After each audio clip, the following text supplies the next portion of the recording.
And we are ready to go once again. Betting you overtime is upon us. You know what that means? Grease. Weird teams, obscure games, not the marquee matchups. We already did that. The episode is live on the Odd Chopper channel. This is digging in to some of the obscure games to get us some extra bets on the card. I am Ben Ransom. Matt Kajeski joins me as always. It's actually, these aren't marquee matchups, but just looking at the list, there's still a lot of teams that are going to factor into bowl season. Some of them could be competing in these wide open conferences. I mean, what do you see when we dig into kind of the second tier this week? I'm always really excited for the second tier Of games. course. My favorite conferences are the MAC and the Sun Belt. So these are the teams I like talking about in general. We're starting to see the spread sort of normalize away from those monster spreads when you have Ohio State playing, a Conference USA team. So we're starting to learn more about these teams, which I find fascinating. And now there's pretty good matchups. While it might not be for the national title, I'm excited by games that are like James Madison and Georgia Southern, which have real implications in that conference, or Central Michigan, Eastern Michigan. So they're just a lot of fun. And I mean, these conferences, especially MAC and Sun Belt, are going to be playing more on weekdays. So you're going to see more of these teams. It's good to have a leg up heading into those contests. Oh yeah, we saw some of that last night as my quarterback went down in disgrace. And then UTEP. Good shout out to UTEP. Can you believe it? The Yeah, Miners. because FIU's QB got hurt. Yeah, there were QB injuries across the board last night, but you know what?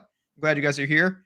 If you're new to the channel, subscribe. If you come here all the time, hit the like button. It is appreciated. Let's get into the matchups. We're not going to waste any time for you here, and we are starting with a game that you just said to me right before the show. You broke down this game, and now it's kind of rendered useless, and that's Arizona State and Cincy. Big news comes out of the Sun Devil camp. The line is now sitting at 5 and 5.5. So where are we at with the injury to Arizona State's quarterback? He's out. That's Sam Levitt, and apparently he's worth 2 points to the spread. At least at this point, we'll see where better has moved this market. But Jeff Sims will start. And I would argue that this is probably a bigger drop off than maybe the books are indicating. I don't know. It's hard to say because all they're going to ask Jeff Sims to do is hand the ball off. That's all they were really asking Sam Levitt to do. Their pass rate is 38.5%. I presume that is going to drop because Jeff Sims is incompetent. But I don't know. You never know. Jeff Sims can run the ball, which is important, and he does fumble. So perhaps he just gives the ball back to Cincinnati. But that was the side I was looking at regardless. For those of you that love like your narratives and your very quantifiable metrics that the books already know about, this is a very weird game time for Arizona State. They're traveling. A lot of you love the travel narrative, so there you go. But Cincinnati has been a very surprising team. They're extremely efficient on offense, which a lot of that came down to Sorsby. I liked him as a transfer, but he's kind of going down here. Got ran out of Indiana, but he's been quietly really good for this team. He only has 3 turnover-worthy plays all season long. Unfortunately for him, all 3 of them have been converted to picks, but 8.6 yards per attempt, 66% completion. They ran a 5-man rotation at receiver to start the year. 2 of those guys got hurt in Tyron Smith and Aaron Turner, and then they've still been able to get it done. Xavier Henderson's been awesome for this team.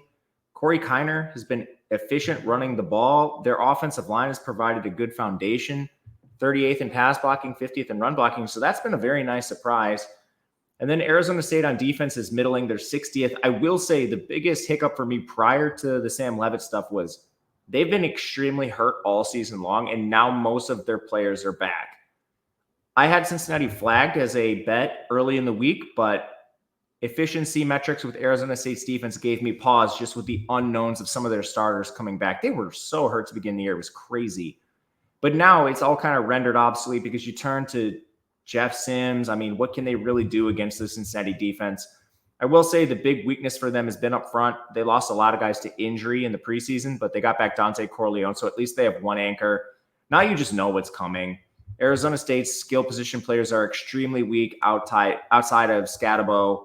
They're not great at running the ball. Like, their offensive line has been terrible too. They're just so lucky. Scatabo is so awesome at forcing missed tackles. He's actually one ahead of Genty, which is crazy.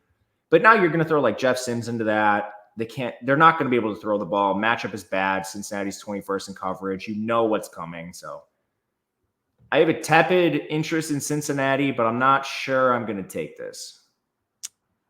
Yeah, this game you mentioned it got kind of thrown into disarray. I think it could be a live betting spot. It's a noon Eastern kickoff for, as you mentioned, everyone that wants to get on these obscure travel plans with the new conferences. So we'll get things started off with one like that, but I want to keep it moving immediately. I always ask, I don't know why I ask you this only with these schools, but where are these schools? Do you know where they're located? Is Central this Michigan. Central and Eastern? One's Ypsilanti, right? Yeah, and the other one's Mount Pleasant. Central Mount is in Pleasant. You Mount tell me this Pleasant. every time, and I forget it every single time. So that is the battle here. Western Michigan gets the boot in this matchup. Central and Eastern are here. 3.5 point spread. You mentioned, the max schools to me are the ones that are the most unknown. Most of them are, 0-3 or 1-2 with an FCS win and two absolute beatdowns at the hands of Ohio State or Tennessee or teams like that. Where are these teams in the upper echelons, lower echelons, mid-range of the MAC? How serious of a game is this? This is the middle of the MAC with a chance to be impactful. I thought Central Michigan was the better team heading into the season. But as is typical with Eastern, they continue to win games, I think fraudulently, but they're in position record-wise to do something in the MAC. I'm selling the hell out of this team, though. As you can see, I already bet Central Michigan earlier in the week. Unfortunately for me, I bet them before Joe Labas got rolled out, so I'm sitting on a bad line here. However, I'm going to make an argument to take them again at a better number. And I wouldn't take it yet because you're probably going to find like 3.5s and stuff. There's actually a good chance I end up betting this twice. But anyway. Yeah, 3.5's out there. I like that number. I still don't know if you should take it right now because Eastern might take more money. But yeah, 3.5 is a good number. Anyway, to get to Eastern, they beat UMass in a game where UMass largely gave it away. There's more concerning data points than that, so I'll just move forward. Played Washington is what it is. They beat Jacksonville State. They were outgained yards per play, 6.3 to 4.9. Jacksonville State had a bunch of turnover on downs in EMU territory. They were outgained against Kent State, 6.8 yards per play to 5.9. There is so many concerning data points. Not to mention, they just got absolutely blown out by Miami, Ohio. That was 9.6 yards per play to 4.0 for Eastern Michigan. This team is a complete mess. They have Cole Snyder as their quarterback, who is already quarterback MAC teams, and he's run just about as hot as any quarterback outside of Luke Altmaier in turnovers. 1 interception, he has 7 turnover-worthy plays. The only difference between Cole Snyder at Buffalo and Cole Snyder at Eastern Michigan, the defensive backs are dropping his interceptions this year, which, I mean, it's the MAC. That could happen at any point in time, but he's run hot on turnovers. This team has a shocking foundation for what I thought they would have coming into the year. They returned almost no one, and they've had offensive line injuries, but somehow they're still 52nd in pass blocking, 61st in run blocking. So the foundation has been pretty decent, but Central has a good defense. This is the strength of their team. They're 57th overall and 50th against the run, which is really important when you're facing like a Cole Snyder-led offense. They're also good across the board, 24th in pass rush, 72nd in coverage. Those are pretty good numbers for MAC schools. You know, when you hear like 72nd, it might sound average. That's in context of all of the conferences, including the P4s. So when you actually start isolating the MAC by itself, this is a pretty good coverage ranking for them. And Eastern Michigan is far worse. They're more towards where we expect MAC schools. 114th in total defense. They're actually 24th against the run, but they're 133rd in coverage. They're living and dying up front. You can definitely throw over the top of them. So the big question is, what is the downgrade from Joe Labas to Tyler Jefferson, who's allegedly going to start this game? He actually has been pretty good in relief of Labas, and I'm surprised this move hasn't been made by choice. It's by injury because Labas had a season-ending surgery. But he's been terrible, and he's been benched at times this year for Jefferson. In the very small sample we've seen him, he has a 65% completion, 8.2 yards per attempt. He doesn't have any touchdowns or interceptions, but 3 big-time throws, 1 turnover-worthy play. That's better than Labas, albeit on a small sample. And he runs more than Labas, 3.1 yards per carry. Well, they're also getting back Bert Emanuel. I don't know if they plan to platoon quarterbacks or use Bert Emanuel as a gadget rusher, but he's been unavailable the whole season, basically, and now he's back. We'll see how this goes. The skill position players are definitely weaker for this team. I think the efficiency metrics have been worse, but in my opinion, they've also played a tougher slate of opponents and looked better doing so. You know, like the last couple games, Ball State, San Diego State, Ohio, That, in my opinion, is a little better than like Eastern Michigan losing yards per play to Kent State and whatnot. And prior to that, they played Illinois and got blown out. So I like this Central Michigan team. I have them ahead in power ratings. The only hiccups are you're changing QBs and you're heading to the road. It's the MAC. They never travel far. And their home fields aren't worth a lot. So I don't know. I think I'm just going to back Central Michigan in what I think is a quarterback situation that might be overblown. I was no Joe Labas believer to begin with. Having already eaten a bad line, I'm just going to sit on it, but I would recommend waiting and taking this closer to kickoff. Yeah, the 3.5s are out there, and who knows? Who knows where this lands? Maybe a 4 pops up as we get closer. I'm always down to sweat a directional game. That is where it's at. We shift gears a little bit, and we kind of step it up to a team. Certainly, Iowa State can factor in to the national championship picture. They may end up representing the conference for the playoff. I don't think this is going to trip them up. They're upwards of a 2-touchdown spread. It's up in Ames. UCF has struggled. What do you make of this spot? Are we buying on the Cyclones, or is this a game where they better watch out? I took a 13.5 with UCF, not expecting it to get to 14, but it might. I'm seeing some juice 13.5. If you really shop, you might be able to find a plus 14 that's juiced or something. But I think 13.5 is fine. Obviously, you want the hook if you can get it. But I'm trying to sell Iowa State at some point in time. I love this team. I think they're one of the better dark horses in this conference, at least preseason. They're not really that anymore. But this team has a lot of concerning variables, especially on defense. They're 81st overall. They have a million injuries. I can't believe last week that West Virginia couldn't figure it out against this team. And Garrett Green just threw too many interceptions. They were out of the game, and they do better when they're playing from ahead and running the ball. They're 81st in total defense. They're 107th. They're 31st in total defense, 81st against the run, 107th in tackling, 108th in pass rush. Their best skill has been their coverage unit. They're 10th there. They haven't faced a lot of good quarterbacks. Obviously, Cade McNamara for Iowa, who's been a little better, but he's still Cade McNamara. They played Arkansas State. It is what it is. Donovan Smith, he's been benched. Sawyer Robertson's the backup for Baylor. And then Garrett Green, who had a bad game. So I guess the data points are starting to get better for this coverage unit, but it's still not the best slate of quarterbacks. From there, I mean, just how many players are hurt for this team? I cannot fathom West Virginia failed in this spot. They're on third-string linebackers. Will McLaughlin has been out. Caleb Bacon has been out. Jack Sadowski got hurt. Kyle Brzezina got hurt. They also didn't have Jacob Ellis, who's been a rotational fill-in linebacker for them last week. I mean, they're down like 5 linebackers. They also didn't have Dominique Orange and J.R. Singleton in their full-time roles. Those are their 2 defensive tackles. Like, how West Virginia failed to run the ball at home on this team, I will never understand. Efficiency metrics don't like them either. If you turn to the offense, Rocco Becht and these receivers have been living dangerously. I can't believe Rocco Becht hasn't been killed yet. They're 108th in pass blocking, 104th in run blocking.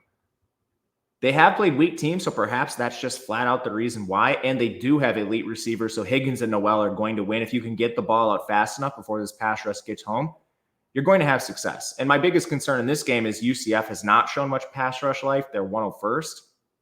But this team can run the ball. And they finally had some success moving from KJ Jefferson to Ja'Cory Brown.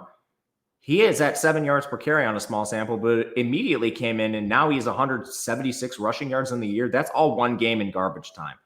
This O-line for UCF is really good. They're 25th in pass blocking, 51st in run blocking. They do have their center down. We talked about that in the last game, but it didn't really matter that much. They still found a ton of success on the ground. They're never going to be a passing team, especially now that Townsend has opted out of the rest of the season. But KJ was honestly a weakness for this team with how often he turned over the ball. The big thing with Ja'Cory Brown is he came out of that game with 0 turnover-worthy plays as well. And honestly, that might be as much of the benching as we need to know about. Just KJ couldn't take care of the ball. He's really good running, and he has big plays. But when you live like UCF and your defense isn't very good, you need someone that's going to take care of the ball and extend drives and use your offensive strengths, which it seems like Ja'Cory Brown can do. It's enough points where I'm willing to take a bet with him, just being at least neutral with KJ Jefferson. And again, I'm trying to sell Iowa State at some point because of all these concerning defensive injuries and this putrid offensive line that they've somehow gotten by with. Tough spot Iowa State's at home, but it's a lot of points too. It's definitely a lot of points. There's no doubt about it. The Big 12 has seen some jumbled nature to it. I was on West Virginia. I thought that West Virginia could really exploit them, and just they had their typical West Virginia. I thought it said more about them than Iowa State. Noel was awesome, but there were chances to take, and they didn't take them. We stay, but not really because they're on the road. But their rival, the Iowa Hawkeyes, hit the road. They take on Michigan State, of course. Why not? We got to deal with Michigan State. Let's see what we got here. 5.5. Not the most, can't miss game in the world, but is there an angle here from a betting standpoint? I'm interested in Iowa. The biggest concern I think you have right away is just Michigan State's schedule. They've now been blown out by Ohio State and Oregon in back-to-back games. And they had the bye, so that should help them, I guess. I don't really think it's going to help them injury-wise. They just had so many season enders, really. The only guy you can kind of get back, I think, is Antonio Gates Jr. Everyone else is like out for significant amounts of time. So I'm not really – they shouldn't be that much healthier. They already lost 2 starters in the O-line out for the year. Alante Brown's not back till November at wide receiver. Dylan Tatum and Chance Rucker haven't played yet. Those are DBs. I mean, they're just not getting healthier at the most important position. So what did they do on the bye? Did they implement enough changes with their offense or defense to like go up against Iowa? Personally, I don't think so. And honestly, it's been disappointing watching Michigan State this year because they've shown flashes, and it's largely been Aiden Childs. Like his overall metrics, like you'll listen to this and you'll be like, okay, I can tell there have been flashes. 56.5 completion percentage for 8 yards per attempt. That's good. But he has 5 touchdowns and 8 picks. Underlying, he's not run hot or cold. 8 big-time throws, 15 turnover-worthy plays. They're being converted at almost a 50% clip, which is about average. I mean, this could have been disastrous for Michigan State at times. Now you're playing Iowa, and yeah, Iowa's had some problems. But honestly, like switching out Xavier Nwankpa, TJ Hall, and Deshaun Lee, those players are starting for most Big Ten teams, and those 3 are like maybe all conference players on Michigan State. It's a good problem to have. Iowa State's defense is very good. They have 2 weak links that are exposed when you play teams like Ohio State. As we saw last week when you play teams like Washington, who I liked in that game, thought was very good. They had the weird body clock thing themselves. But when you have Deshaun Lee, Xavier Nwankpa, and TJ Hall being your weak links, that's going to only show up against the elite talent of the Big Ten and across the country, which Michigan State does not have. Childs is a huge concern. He's likely to be pressured a ton in this game. Iowa's 18th in pass rush. Michigan State is 131st in pass blocking since they lost their starters in the offensive line. And that unit is horrible. They just keep benching dudes. It is a complete revolving door. So I just don't know how they score points. And then Iowa, can they run the ball down your throat is basically the question. And they've been stopped at times, other times not so much. But they have an X factor. It's Caleb Johnson. If you can get even remotely decent play out of McNamara, you call that a huge win. But sometimes it doesn't matter if teams try to stack the box against Iowa. Their O-line has taken a massive step forward after they were very young last year. They're 24th in pass blocking and 14th in run blocking. So sometimes it's just dedicate as many resources as you want to this run game. They're just better than you up front and with Caleb. So I don't know, man. This is a very tough game, but I think in no man's land, it's Iowa or pass. And I'm going to play Iowa. I don't know if I would recommend doing it right now. I don't know where this moves. Not a really good sense of it, and it's in no man's land. So who really cares? Every point does matter in college football, but there's definitely no real rush to bet this right now. Yeah, I'd be pretty surprised if it even, 7, 4, 3.5. Those are ways away. It's kind of stuck in limbo. Iowa's Iowa. They kind of are who they are. They're, they can't. Eventually, they get worn down by the big time schools. Like I watched them against Ohio State. They tried for a little while, but Michigan State, somehow I've seen them play like every game. I don't know if they've been playing on Fridays, but even going back to the beginning of the year against Florida Atlantic, not super sold. Okay, we're about to get very greasy, but I want to show you guys something. And listen up, even if you're already inside the ropes at Tails, this is for you. If you've been thinking about joining and getting inside to the Discord, to me and Matt and some of the other people, this is for you. It's for everybody. It doesn't really matter. What is it? Well, when you see the link in the description of this video, it's going to say get a month of Tails free Tails. And all you have to do, You click on that link. It takes you to this page. And this is our brand new landing page. And what it is, it's just all the offers out there and you see them. This is what you have to do. Sign up with any of them. And for every one, it stacks that you sign up with, you will get a free month. You see it right here. Get free expert picks to whoever you want. So if you do 2 of them, you could get a month of me and a month of Matt. You could do 2 months of someone. It does not matter. It's completely up to you. The beautiful thing about this, it's not just one spot. I don't care what state you're in. One of these is going to be available for you. I can say pretty confidently you may be on some of them, but you're probably not on all of them. So not only are you going to get the offers, in terms of their bonuses, you're going to get a month of any Tails creator that you want on the marketplace for free. So here's what you do. You choose your promo, sign up, deposit, and place that bet. And then you have to email our support with those screenshots and they will take care of the rest. It's that simple. You have to use these links. So pick the ones you want, claim the offer, and we'll see you in Discord for quite a while, because if you did all of them, you'd have like a year free for whatever you want. It's that good of a deal. Hop on in. Let us know if you have any questions, but I cannot wait to see all these new people in there. We've been working hard on this. Now it's finally here. And there's the perfect game to follow that up with.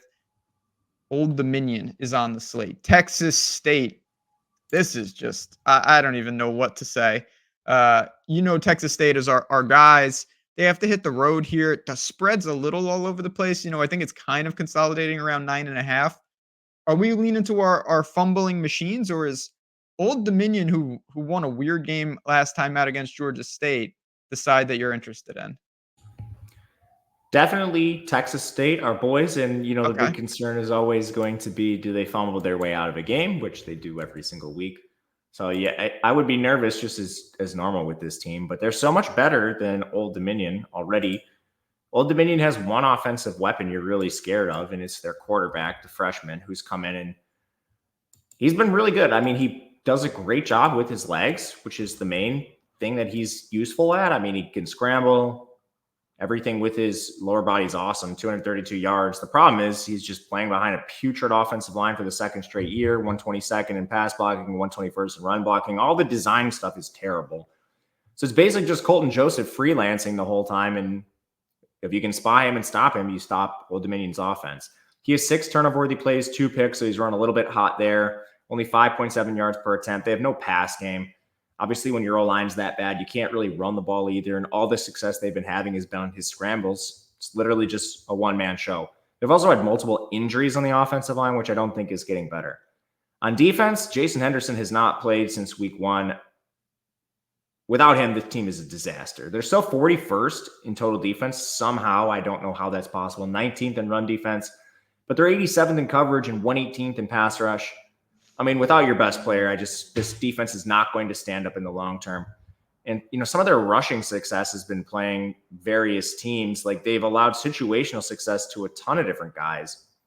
Last week, Michael Dukes was at 8.3 yards per carry. 2 of the Coastal backs were above 5. They played, Bowling Green before that. They had Jayzian Patterson at 5.4 yards per carry. Bashal Tootin 5.5. Jones was at 9.8. So while they have decent efficiency metrics, this team wears down over time, and I have no problem with Texas State potentially doing this. Ismail Mahdi finally looked good for a game last time out, which is awesome. The Texas State offensive line is 4th in pass blocking, 75th in run blocking. Obviously, McLeod is there.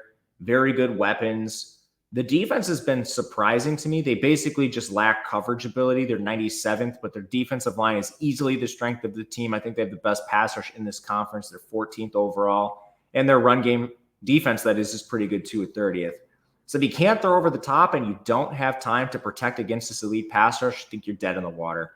Plus, Old Dominion plays fast. For all of their weaknesses, which they have in a multitude, they're 6th in pace. For a team that's this bad with this many weaknesses, this is a terrible way to play. Texas State is also fast and they're very comfortable playing with pace. So you're not going to be in an environment that you're not used to or anything. They see this every day in practice.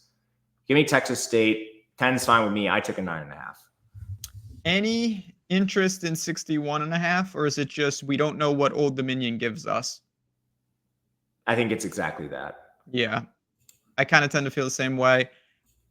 Texas State or pass, definitely. I like games like this where the weakness of Texas State's defense is specifically not going to be exploited by Old Dominion. Old Dominion is not built. You mentioned they have no semblance uh, of an offensive attack. I don't think they'll be able to get to that secondary. So fire up the boys, and then if they fumble a bunch of times, you can let us know in the comments because it can and possibly will happen. But that's how Texas State rolls.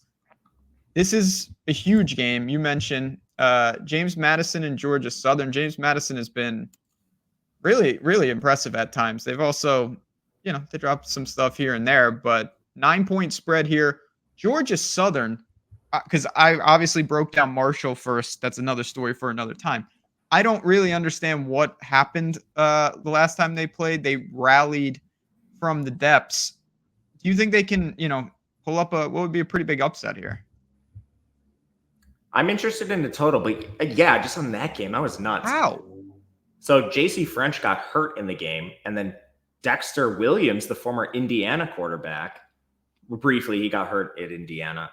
He came out and he absolutely balled out of control in relief. I'm surprised they're not going to him full time because JC French has some pretty alarming underlying metrics. Only 2 of his 11 turnover-worthy plays have actually been converted to interceptions, which is running wildly hot. And then outside of that, he hasn't been particularly good either. He only has 6.5 yards per attempt, 63% completion. Those are both below average metrics for a college QB. And I mean, that was an awesome game for Dexter Williams. In the game, he had 4 big-time throws and 1 turnover-worthy play. That is just making it happen for this team. And they have a good foundation, 42nd in pass blocking, 58th in run blocking. This is a good offense that should be better, and it's just, they're kind of limited by their quarterback. Not that he's been bad, just hasn't really been a difference maker for them. But anyway, that's not this week. If we do end up seeing Dexter Williams, I would be excited one way or the other. But in this particular game, I took an under at 60.5. Okay. And I think if you can find it around there, it's fine. It's largely just a defensive play. The pace is actually decent in this game. Georgia Southern's 23rd. James Madison is 62nd, so they're only slightly above average. But James Madison's defense is 20th overall, and they're 8th in coverage. Georgia Southern wants to run an air raid. They have a 56% pass rate right now. And we just mentioned they're living dangerously with turnover-worthy plays, and they haven't been committed. So now you face a very talented secondary. It's a big problem for me. On the other side, Georgia Southern's defense has actually been better than I thought it would be too. They're 76th overall. And when you bring in the pace for this game, I think it's just little too much defense, not quite enough offense. Hopefully some of these turnovers don't bite us and maybe they just lead to long fields and possessions that are hollow. But that's where I'm at in this game. Yeah, I mean, it's so hard to tell because James Madison had what was it? It was at least 2 games, 2 or 3 games with offensive explosions that we don't see, historic nature, just hanging 70 points. Yeah, there was the North Carolina game. They scored a bunch on special teams and defense. So those are, take 15 seconds off the clock, get 7 points. And then they played Ball State. Ball State. But they did score 39 against Coastal. I mean, I don't know. It's not a game I'll be betting the side on either. So maybe I'll tell you a little under. I'm the first in line to sweat a greasy under. So where are we going next? Unders this year. I need to bet more unders. Unders are great. Unders are just churn that clock. The way these guys kick field goals. That's true. There's so many bad kickers. It's incredible. Oh my God. Kansas State and West Virginia. How did this game get on here? I mean, Kansas State, you've been at times somewhat bearish on them in terms of what they've been doing. They got to go to Morgantown, but I mean, West Virginia, I'm almost at the end of the line with this team. I cannot get them right. They're a live dog again. Do you think they can put it all together? That's why this game is in the greasy section. I mean, this is beyond greasy. There's a new section of I don't know what it's called. Ugh. Yeah, I mean, this to me comes down to, can you stomach another West Virginia position? Because everything underlying is so good for this team, they just cannot stay out of their own way. Most of it is Garrett Green with his turnover-worthy plays. He's almost tripled his turnover-worthy plays from last year. He's already at 8 this year. They are being converted at a high rate, 6 interceptions. That's not the most sustainable. But this team has a problem when they play from behind. They do project to do that here, even though they're at home. But ultimately, I want to sell some Kansas State at some point. I have not been impressed with Avery Johnson. All his good games, you can poke a hole in most of them. The best games he's played, you have Oklahoma State's secondary. That unit is horrifying. And then they just played Colorado, and he played pretty well in that game, but their best player, Travis Hunter, got hurt immediately. And they still almost lost. West Virginia, they have great metrics. I mean, this team was exactly dead even yards per play with Iowa State in a game that was not as close as that indicates. I don't know, man. This team is all the way up and down. It's basically, what do you get out of Garrett Green? Because they have a pretty good foundation around him. 31st in pass blocking, 7th in run blocking. That's a strength for them. It has been all year. They've been no problem on the ground with C.J. Donaldson, Green himself, and Jaheim White. It's when they get in trouble with Green's arm that things get really out of hand for this team. But Kansas State is 128th in pass rush. They're 95th in coverage. Those metrics don't really scare me as a Garrett Green backer. What does scare me is West Virginia's 128th ranked coverage on the other side. And that's the problem. They're giving up points incessantly, so you can't have these turnovers. I don't know. I don't know if I'll end up taking this. But, like Avery Johnson is 7 turnover-worthy plays. Garrett Green is 8. They just haven't been as costly. The Avery Johnson is kind of like Garrett Green light, and he's very close in terms of the efficiency metrics. It's just like which one of these guys throws the turnovers, because Johnson is the worst cast. O-line is worse. His efficiency metrics are worse. Receivers are worse. Run game is probably better. Giddens is awesome. Yeah. But West Virginia's run game is good too. I don't know. I see this more as like a pick'em contest. I just don't know if I have the heart for another West Virginia bet, man. We really need West Virginia and Auburn to play. Didn't you get a West Virginia win? Yeah, I got one again. Ironically, it was the only game they probably should have lost. I had them against Kansas. So I got in on Kansas. That was the game West Virginia lost like 5 starters. So I get on Kansas live, and then West Virginia has a 27% post-game win expectancy. So I just lose no matter what way I bet West Virginia. Yep, that's the Ponzi scheme nature of it. No, they killed me against certainly Iowa State, and the one that really hurt with them was the Pittsburgh game. They had Pittsburgh on the ropes, and they were just not able to close it, whether they should or shouldn't have. But you mentioned the turnovers. It's at least a little late. I'm going to see how my day goes again. If you take advantage of the free month or months, I'll see you in Discord, and I'll have updates between now and kickoff on that one, because there's a rogue 3.5 out there. It's a little juiced, but if that came down to -110, I could get 3 and a hook at home. I might have to do it, but it could be I also think West Virginia might implode and end up firing that coach, amongst other things. Not to call for firing, but you know how it is. Here we go. Southern Miss. Louisiana Monroe. Louisiana Monroe might be sneaky dangerous, but that's another story for another time. They get Arkansas State and Southern Miss do battle. 7-point home dogs for the Golden Eagles.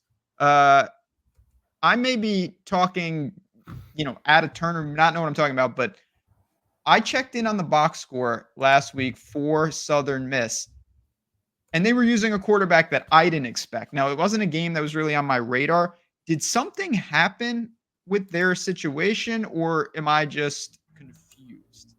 They benched Rodemaker. Okay, so it was a benching? Okay, yes. Interesting. Which is probably a good thing. Ethan Crawford was the guy they used mostly. He only has a 40 attempt sample, so take this for what it's worth. He has a 40% completion percentage, but 10.2 yards per attempt. Somehow he threw 0 touchdowns, 2 interceptions, but underlying that, 4 big-time throws, 1 turnover-worthy play. So it's kind of crazy. The guy has thrown 40 passes. He has 1 turnover-worthy play, and somehow he's accounted for 2 picks. But he can definitely run more than Rodemaker. He has 3.6 yards per carry. They'll need that because the O-line is absolutely putrid. But on the other side, Arkansas State's defense has not been good, and they haven't even been good when they've stepped down in competition. So this is a big concern for me. They allowed 41 points to Texas State, who I guess does have a pretty dynamic offense. And the only real good data point they have so far this year is South Alabama. I don't know. Anyway, Southern Miss is playing fast. They're 46th in pace. Arkansas State is 17th. I like an over, so that's good to see immediately. Just really good pace in these games. Both these teams are willing to open it up and throw for whatever reason, better or worse, Southern Miss continues to throw at 50.5%. Arkansas State's at 53.5%. We finally saw a good Raynor, which is awesome because they were bringing in Gruden to help with this confidence. And, sometimes that's just maybe don't schedule Michigan and Iowa State in your non-con because you're a really weak team comparatively. Like you have a chance to maybe win the Sun Belt, but you have a chance to not only ruin your team injury-wise, but what if you ruin your quarterback's confidence in these non-con games where you just get slaughtered, he's throwing picks, you have no chance. So I don't know. I don't really like that they did that. But anyway, it was positive to see Raynor sort of return to what we saw last year when he was a freshman and played really well in the Sun Belt. So there should be some confidence that Arkansas State's offense can move the ball. They'll meet no resistance from Southern Miss defense. They're 109th. And then if this Ethan Crawford guy can do anything against Arkansas State's 127th ranked defense, I think this is going over. Ultimately, I think Arkansas State does more than their part. Can Southern Miss? Let's hope so with the quarterback change. I'll take over anything close to 55. I have a 54.5. Okay. Let's see where they're at DraftKings. Again, you can always just shop this. No doubt about it. Yeah, there's 56, but we'll see. Man, Southern Miss. I don't know about that team, but that's very greasy. No doubt. All right, we got a couple games left, though. And again, if you have any questions, games we don't get to, for the third time, we'll see you in Discord. But you can also tweet us, Matt_Gajeski, at JazzRazBets. Happy to help. There are so many games. We want to make sure you guys get all the info you need to make some wagers and hopefully make some money.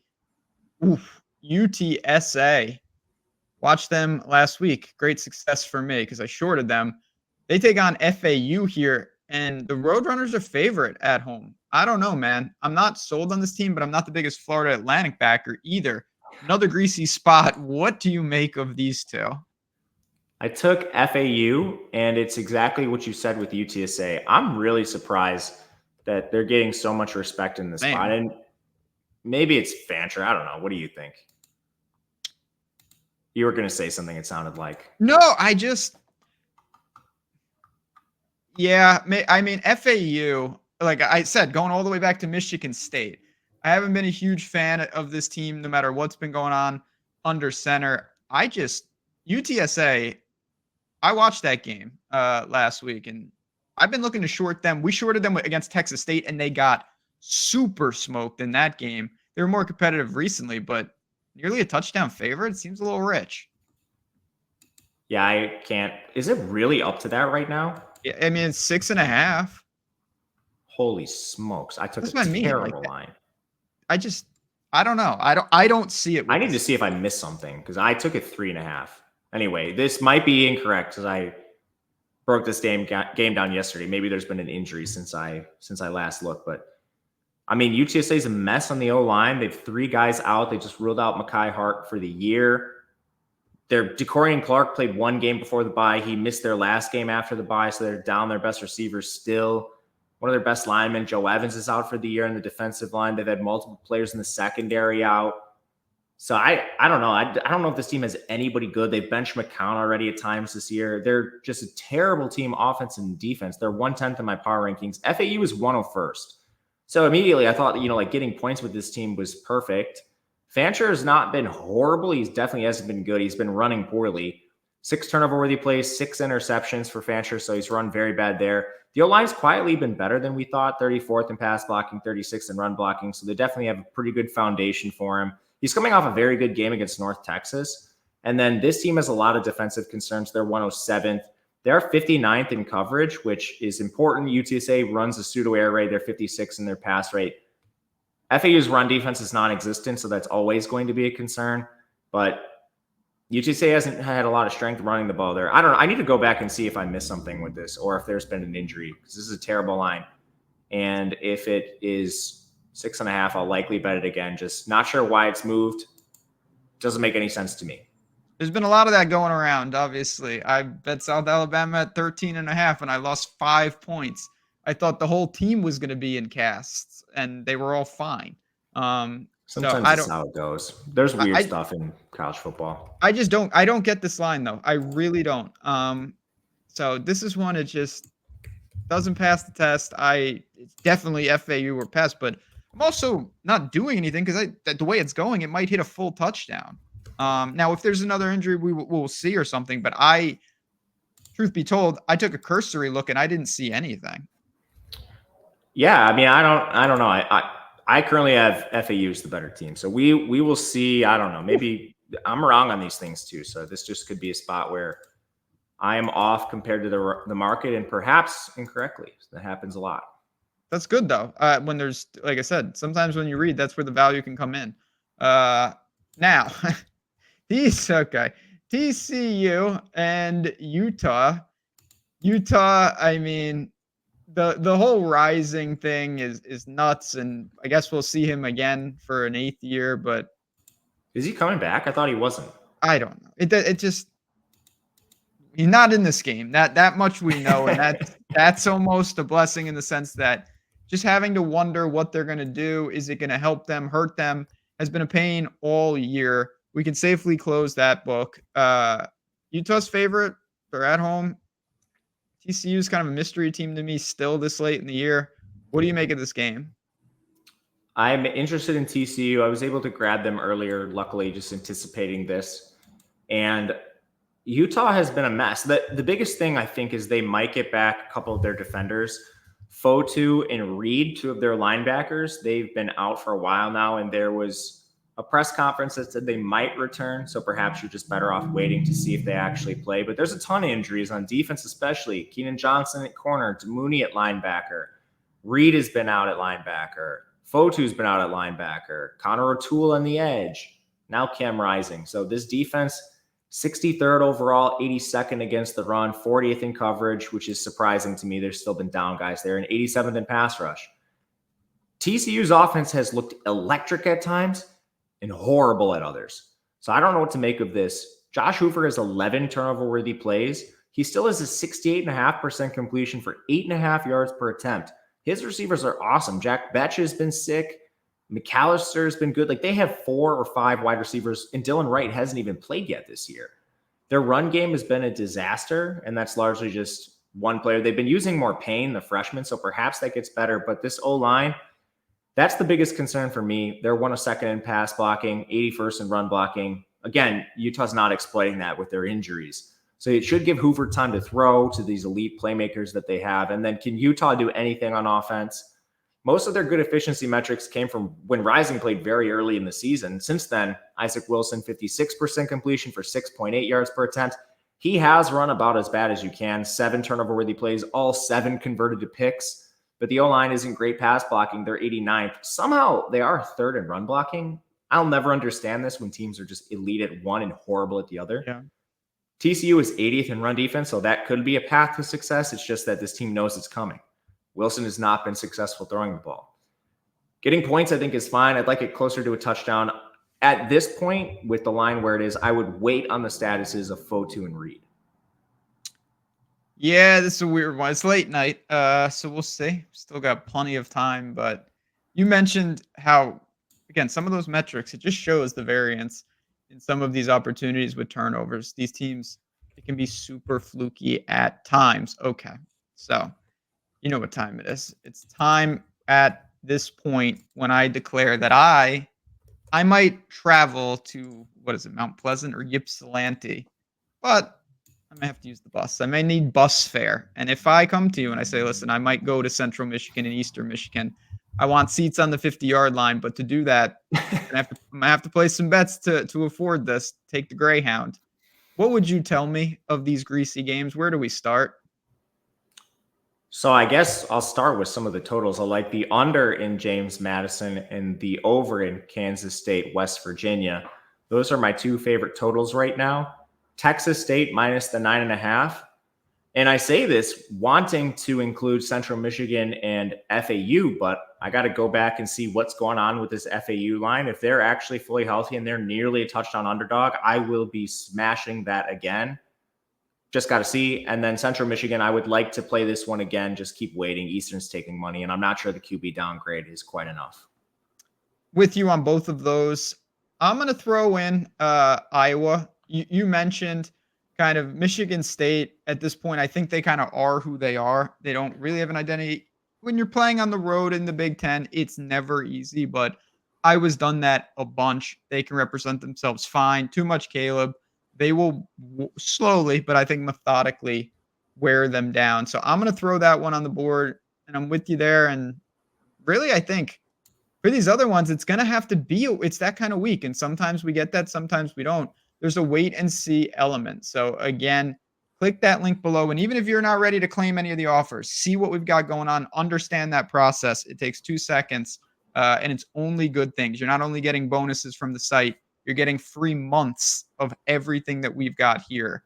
Really cool opportunities, but this is nice. I think we're in good shape. It's going to be a weird week 8, but I'm ready for it. So you're feeling good? Yeah, I can't wait, man. Always excited Right. for college football. Always excited for college football, friends. On that note, we're going to bounce on out of here. But again, hit the like button on your way out. Appreciate you guys. Let's just keep it moving. We'll see you next week.